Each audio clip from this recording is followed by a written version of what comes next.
Assalamualaikum warahmatullahi wabarakatuh. Bismillah, hamdalillah, wassalatu wassalamu ala rasulillah wa ala alihi wa sahbihi wa mawala.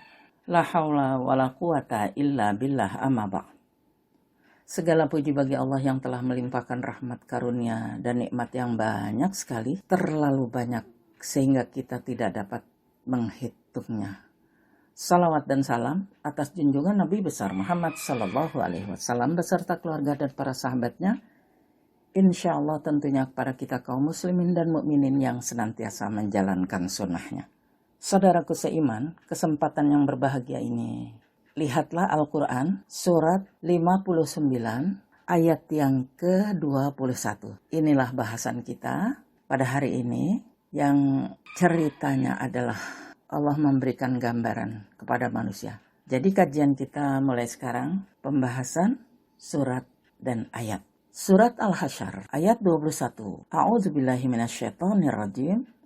Lau anzalna hadzal Qur'an ala jabalil la ra'aitahu khashi'an mutasaddian min khasyatillah wa tilkal amsalu nadribuha linnas la'allahum yatafakkarun. Inilah yang insya Allah kita bahas, saudaraku seiman, yang artinya kalaulah sekiranya kami turunkan Al-Quran kepada sebuah gunung, tentu ya akan kamu lihat ia tunduk, pecah belah karena takut kepada Allah.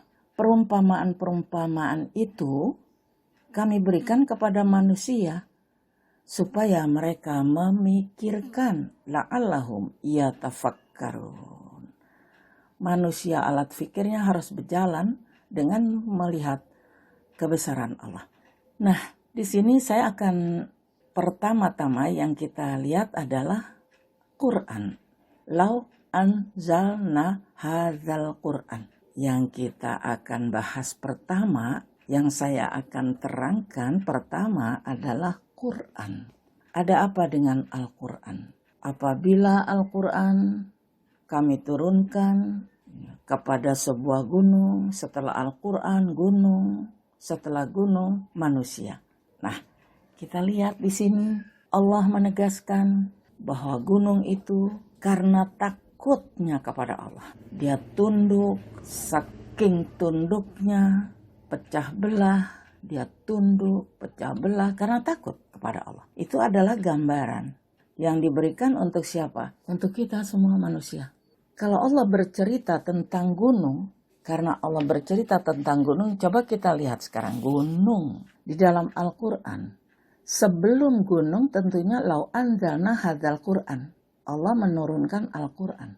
Al-Quran itu kalimat yang tinggi. Ya, saudaraku seiman, Al-Quran itu adalah perkataan kalimat yang tinggi. Jadi kita nggak bisa gampang-gampangin Al-Quran. Bukan nggak bisa, nggak boleh. Ya, nggak bolehnya di sini Allah menegaskan di surat At-Taubah ayat 40.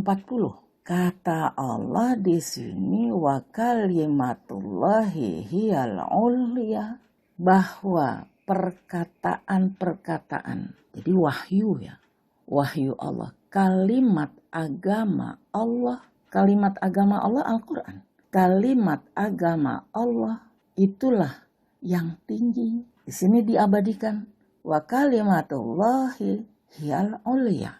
Kalimat Allah itulah kalimat yang tinggi, kata Allah. Jadi manusia jangan sekali-kali merendahkan Al-Quran, karena kalimat Allah adalah kalimat yang tinggi, supaya manusia meninggikan Al-Quran. Al-Quran jangan direndahkan, dilarang oleh Allah. Jangan merendahkan Al-Quran. Maksudnya kalau bahasa populernya jangan ngegampangin. Jangan ngegampangin. Jangan nganggap enteng. Karena Al-Quran itu kalimatul ulya, ya, tinggi, ulya tinggi.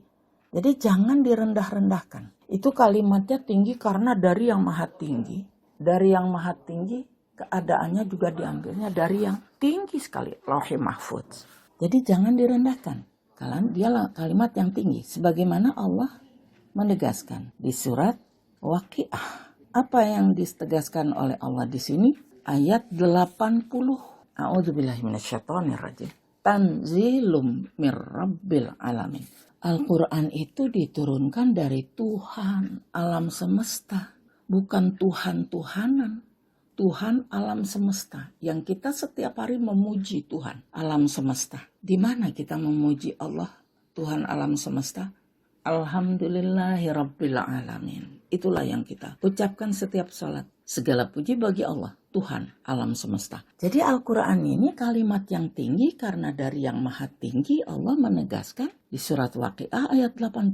Diturunkan dari Tuhan alam semesta, kata Allah. Dilanjutkan lagi ayat 81. Afa bihadzal hadisi antum mudhinun. Apakah Al-Quran ini kamu pandang enteng aja?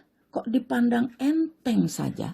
Gak boleh ya saudaraku seiman. Al-Quran itu aulia, kalimat yang tinggi dari yang maha tinggi yang diturunkan. Kita gak boleh nganggap enteng Al-Quran, meremehkan Al-Quran. Kamu, kata Allah di sini, dengan meremehkan Al-Quran, wa taj'aluna rizqakum annakum tukadzibun, dan kamu balas rezeki yang diberikan Allah dengan mendustakannya. Oh, ternyata Al-Quran itu rezeki, ya. Rezeki dari wahyu Allah, dari firman Allah. Kita tahu perjalanan hidup. Dari wahyu Allah, dari Al-Quran, kita tahu tujuan hidup. Dari wahyu, karena kita membaca wahyu, kita tahu tujuan hidup. Membaca firman Allah, kita tahu isi kehidupan. Jadi kita nggak boleh menganggap enteng sama Al-Quran. Apalagi orang yang mengaku beriman kepada Allah. Beriman kepada Allah itu kan, Allah itu menurunkan apa? Al-Quran. Ya mbok dibaca. Nggak bisa baca, ya belajar. Jadi jangan sampai kita seolah-olah Al-Quran itu tidak ada. Al-Quran ini ada. Al-Quran ini petunjuk. Supaya kamu tahu tujuan hidup kamu. Untuk apa? Tujuan hidup kamu kemana? Dari mana kamu datang? Di mana kamu sekarang? Kemana kamu akan pulang? Itu Al-Quran, firman Allah yang menegaskan. Sekarang kita dari Allah kembali kepada Allah. OTW-nya menuju kepada Allah, kita diperintahkan apa? Ibadah. Ibadahnya kita bagaimana? Tuntunannya Al-Quran dan Sunnah. Yaitu Al-Quran dan hadis Rasulullah Sallallahu Alaihi Wasallam. Nah, karena Al-Quran itu kalimat yang tinggi, jangan sekali-kali kamu merendahkan. Kamu tukar rezeki Allah dengan mendustakan. Jangan ya saudaraku seiman. Kenapa Allah menegaskan di sini? Kita balik lagi tentang Al-Quran. Di surat Al-An'am, ayat 115. Yang bunyinya, A'udzubillahi minasyaitonirrajim. Wa tammat kalimatu rabbika sidqan wa adla la mubaddila li kalimatih wa huwas samiul alim. Ini sangat to the point. Harga mati telah sempurna. Kalau sempurna berarti nggak ada kekurangan ya saudaraku seiman. Al-Quran itu nggak ada sedikit pun di dalamnya kekurangan. Tidak ada sedikit pun Al-Quran di dalamnya kesalahan. Karena dia dari yang maha benar. Jadi Al-Quran itu isinya semua benar. Bisa diterima oleh orang-orang yang beriman kepada Al-Quran. Maka Al-Quran itu adalah hudan dan rahmat. Nah di sini Allah memberitahu dengan harga mati. Gak ada negosiasi lagi. Paten. Watamat kalimatu rabbika sidqa wa adalah. Kata Allah di surat Al-An'am ayat 115, telah sempurna kalimat Tuhanmu, yaitu Al-Quran, yang benar dan adil. Sidqa wa adalah, benar, adil. Jadi kita kalau menegakkan ya Allah itu sebagai Tuhan yang sebenarnya, itu adalah benar dan adil. Allah itu adalah Tuhan yang sebenarnya, bukan Tuhan-Tuhanan. Karena dia penguasa, pemilik, dan yang menciptakan. Itulah Tuhan kita. Jadi telah sempurna Al-Quran, benar dan adil. Maka diteruskan oleh Allah di sini bahwa Quran itu la mubaddila li kalimati. Karena dia telah sempurna, tidak ada yang sanggup mengubah kalimat-kalimatnya. Dia maha mendengar, lagi maha bijaksana. Tidak ada yang sanggup merubah kalimat-kalimat Allah. Jadi nggak bisa kita merubah-rubah kalimat Allah. Karena itu udah sempurna. Jadi nggak ada lagi. Jadi jangan mencoba-coba menandingi, menyaingi ayat-ayat Al-Quran. Nggak ada, karena dia ulia, tinggi. Karena nggak bakal bisa. Kita menandingi Al-Quran, tidak bisa. Kalau kita ragu-ragu terhadap Al-Quran, maka dia tidak akan menjadi petunjuk. Nah, kita lihat lagi, karena itu sempurna, maka disinilah kita harus tunduk kepada Al-Quran. Bagaimana juga segala macam pendapat siapapun, baik dia profesor, dokter, segala macam alasannya gak bakal menyaingi Al-Quran. Karena Al-Quran itu ulia, tinggi dari yang maha tinggi, diambilnya juga tinggi dari Lauhul Mahfuz. Jadi gak bisa direndah-rendahkan. Jadi kamu jangan mengganti rezeki yang dari Allah, yaitu Al-Quran, dengan mendustakan. Jadi mendustakan itu ya tidak mau menerima ya saudaraku seiman. Al-Quran itu rezeki dari Allah. Kamu bisa tahu tujuan hidup dari Al-Quran. Nah, jadi Al-Quran, setelah kita menegaskan Al-Quran di sini, ya dengan surat At-Taubah, Al-Waqi'ah, Al-An'am, kesempurnaan, maka kita lihat lagi. Setelah Al-Quran gunung kan, lau anzalna hadzal Quran ala jabal. Nah, Al-Quran kalau diturunkan di atas gunung, kenapa gunung itu akan runtuh, tunduk, takut kepada Allah? Al-Quran yang turun, gunung takut, kata Allah, bukan kata saya. Jadi manusia nggak usahlah sombong ya. Manusia itu nggak usah sombong. Gunung aja tuh turun Al-Quran, gunungnya akan hancur. Saking takutnya. Takut kepada siapa? Kepada Allah. Hancur, luluh, berantakan. Kalau bercerita tentang gunung, manusia dikatakan oleh Allah. Di sini Allah menegaskan. Itu gunung yang besar itu sampai tunduk, pecah belah karena takut. Nah, kita gambarkan lagi nih manusia kalau dia sombong. Gunung aja udah runtuh, apalagi manusia yang kecil begini. Allah menggambarkan di surat Al-Isra, surat yang ke-17, di sini ayatnya 37. Kita lihat Qur'annya, ayat 37. A'udzubillahi minasyaitonirrajim. Wala tamshi fil ardi maraha. Innaka lan takhriqal ardo walan tablughal jibala tula. Yang artinya, ini kan kaitannya dengan gunung ya, saudaraku seiman. Gunung dibacakan Al-Quran, di atasnya gunung hancur berantakan saking takutnya kepada Allah. Nah sekarang makanya Allah menegaskan nih kepada yang sedang berbicara, kepada yang sedang mendengarkan. Jangan engkau berjalan di atas muka bumi dengan sombong. Kata Allah, manusia ini, jangan engkau berjalan di muka bumi dengan sombong. Sesungguhnya engkau tidak akan bisa menembus bumi dengan langkahmu yang sombong. Dan kamu tidak akan pula menjadi setinggi gunung. Nah, kamu gak bakal setinggi gunung dengan langkahmu yang sombong. Kadang-kadang manusia zalim. Manusia itu zalim kadang-kadang. Dia merasa dirinya tinggi, besar. Kebesaran manusia dibandingkan ya dengan gunung gak ada artinya. Kan ada istilah ya saudaraku seiman.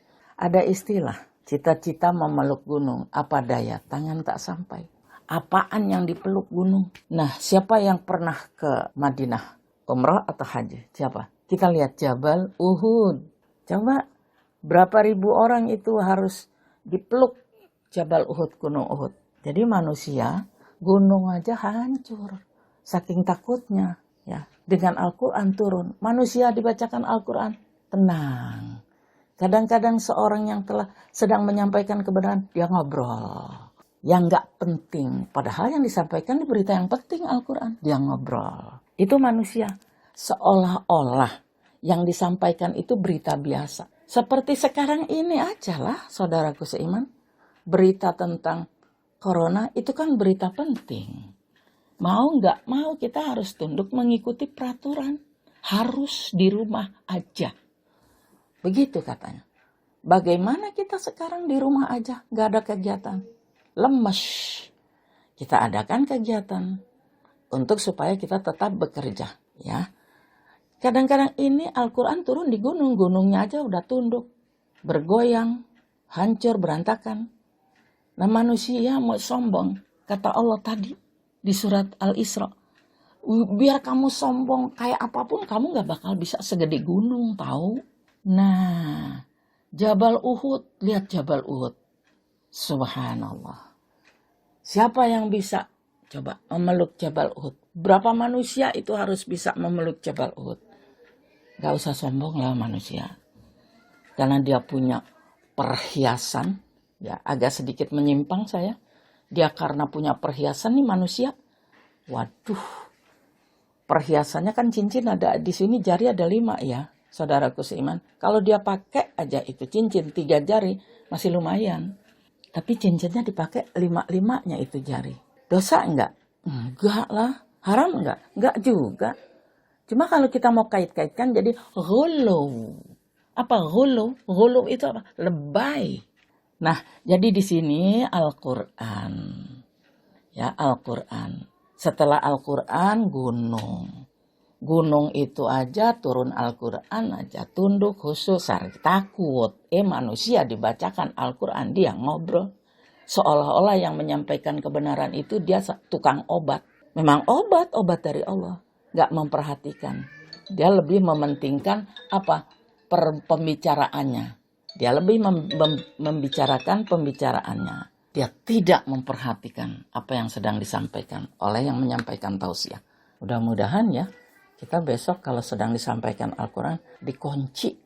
Mulutnya dikunci. Jangan berbicara. Karena itu kalimat yang sufla, rendah. Sedangkan yang sedang diterangkan oleh ya. Begitu kan tadi surat At-Taubah. Nah jadi gunung. Jadi jangan gampang-gampangin. Jangan nganggep enteng. Kalau cerita gunung ini kita ingat Nabi Musa ya saudaraku seiman. Nabi Musa ceritanya kepengen melihat Allah. Karena hanya Nabi, hanya Rasul. Dari 25 Rasul, hanya Nabi Musa yang berbicara langsung dengan Allah. Cara berbicaranya Allahu a'lam. Satu saat Nabi Musa kepengen, jangan suara doang. Nabi Musa kepengen supaya dia bisa melihat Tuhannya yang selama ini cuma mendengar suaranya. Nah itu diabadikan di surat Al-A'raf. Ya tentang gunung nih. Jadi manusia pertama nggak usah lah jadi sombong-sombong. Wong gunung aja juga nggak sombong. Gunung aja kokoh, tinggi, keker. Kalau Al-Quran dibacakan saking takutnya berantakan, hancur. Manusia disampaikan Al-Quran menengai. Ada yang tidur, ada yang ngobrol. It's okay. Nah sekarang cerita gunung Nabi Musa di surat Al-A'raf 143. A'udzubillahi minasyaitonirrajim. Ya, saya ambil di sini. Walamma jaa Musa limiqatina wa kallamahu rabbuh.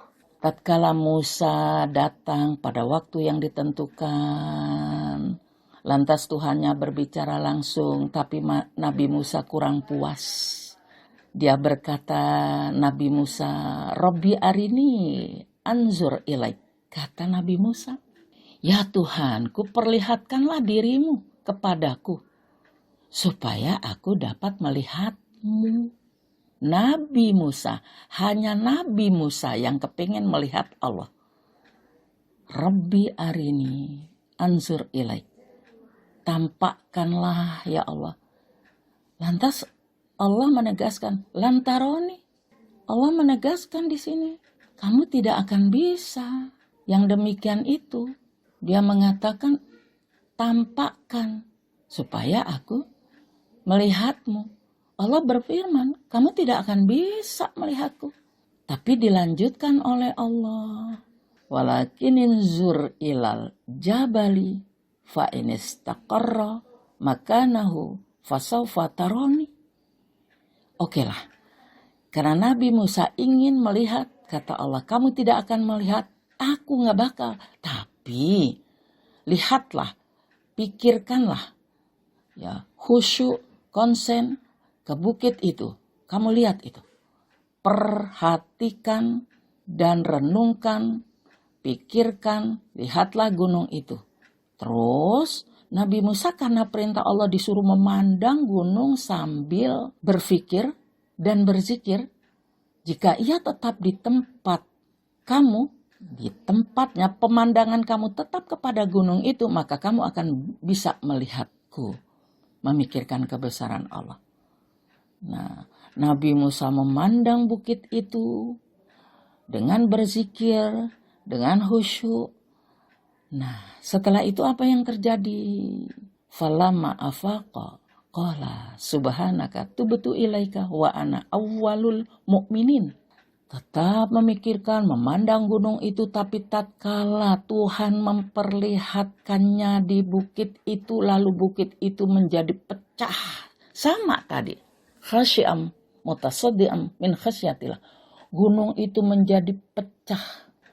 Setelah itu pecah belah karena melihat kebesaran Allah. Nabi Musa melihat gunung itu hancur berantakan.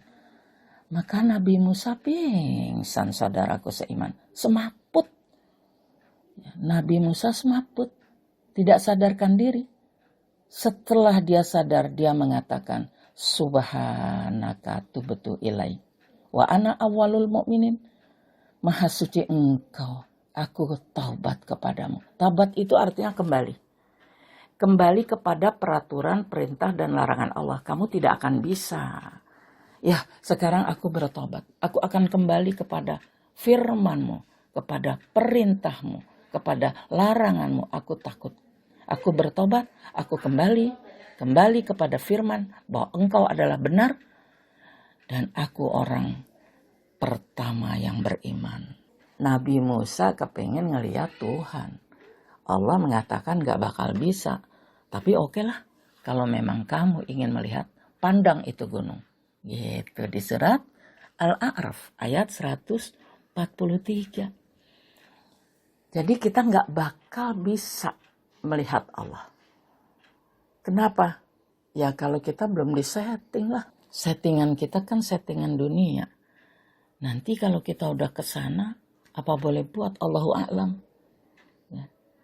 Itu adalah hak Allah untuk memperlihatkan. Karena Allah walam yakul lahu kufuwan ahad. Walam yakul lahu kufuwan ahad. Tidak ada yang serupa. Nah setelah kita menceritakan Al-Quran dan gunung, sekarang kaitannya. La'allahum yatafakkarun. Semua itu. Gunung hancur. Manusia Al-Quran gak boleh diremehkan dengan mendustakan. Bagaimana juga manusia seperti apapun dia gak boleh sombong. Karena gunung aja ketika dibacakan Al-Quran, diturunkan Al-Quran, hancur berantakan. La'allahum yatafakkarun. Maka manusia diperintahkan untuk berpikir. Kenapa manusia berpikir? Karena manusia itu diberikan akal dan pikiran. Ada otak untuk memikirkan kebesaran Tuhan. Ini untuk manusia. Disuruh afala yaqilun. Di ayat lain, dzalika la ayati liqaumi yatafakkarun. Tafakkur. Kita lihat deh surat Yasin untuk manusia nih yang sombong, yang angkuh. Kalau jalan seolah-olah dia paling oke. Ya. Gunung tuh gak sombong.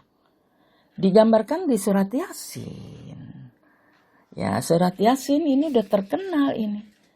Ayat 68. A'udzubillahi minasyaitonirrajim. Allah menegaskan, Wa man nu'ammirhu nunakkishu fil khalqi afala yaqilun. Siapa saja yang kami berikan usia lanjut, kami kembalikan dia kepada seperti semula, lemah tidak berdaya. Terus di belakangnya afala yaqilun. Apa kamu tidak memikirkan? Nah, kita dulu muda kuat, setelah itu berjalan, akhirnya jadi lemah, setelah lemah. Ya, setelah kuat, lemah, setelah lemah, terus. Pertama kita dilahirkan lemah, setelah lemah kita kuat, setelah kuat kita lemah lagi. Dalam keadaan lemah kita kembali kepada Allah. Dalam keadaan lemah. Emang kamu gak pikirkan? Manusia disuruh berpikir, saudaraku seiman. Bukan main-main, disuruh memikirkan tentang kebesaran Allah. Ini tentang manusia ini. Makanya manusia diperintahkan untuk berpikir. Berpikirnya dengan ilmu. Dan juga berpikirnya dengan cara yang benar. Nah, inilah Allah menegaskan yang terakhir. Surat Ar-Rum. Ya, surat Ar-Rum supaya alat pikir kita berjalan juga. Di mana Allah menegaskan ayat yang ke-21 yang sering kita lihat di acara-acara itu undangan. Ayat 21. A'udzubillahi minasyaitonirrajim. Wa min ayatihi an khalaqalakum min anfusikum azwaja litaskunu ilaiha wa ja'ala bainakum mawaddatan wa rahmah inna fi dzalika laayatil liqaumi yatafakkarun. Di antara tanda-tanda kebesaran Allah ialah diciptakannya untukmu pasangan dan juga dari jenismu sendiri supaya kamu menjadi tenang dan saling cinta. Tapi di ujung ayat itu, inna fi dzalika laayatil liqaumi yatafakkarun. Itu satu tanda-tanda kebesaran Tuhan, kebesaran Allah bagi orang-orang yang berpikir. Nah, saudaraku seiman, inilah yang bisa saya sampaikan tentang manusia ujungnya. Segala macam kebesaran Allah, hendaklah alat fikir kita berfungsi dengan benar dengan izin Allah Subhanahu wa taala. Marilah kita memikirkan Al-Qur'an, jangan kita anggap enteng karena itu rezeki dari Allah. Mudah-mudahan kita termasuk orang yang istiqamah dan Allah menjadikan kita orang-orang yang selalu patuh, taat. Kebenaran hanya datang dari Allah, sedangkan yang salah itu datangnya dari diri saya sendiri. Saya mohon maaf yang sebesar-besarnya. Akhirnya, wabillahi taufiq wal hidayah. Assalamualaikum warahmatullahi wabarakatuh.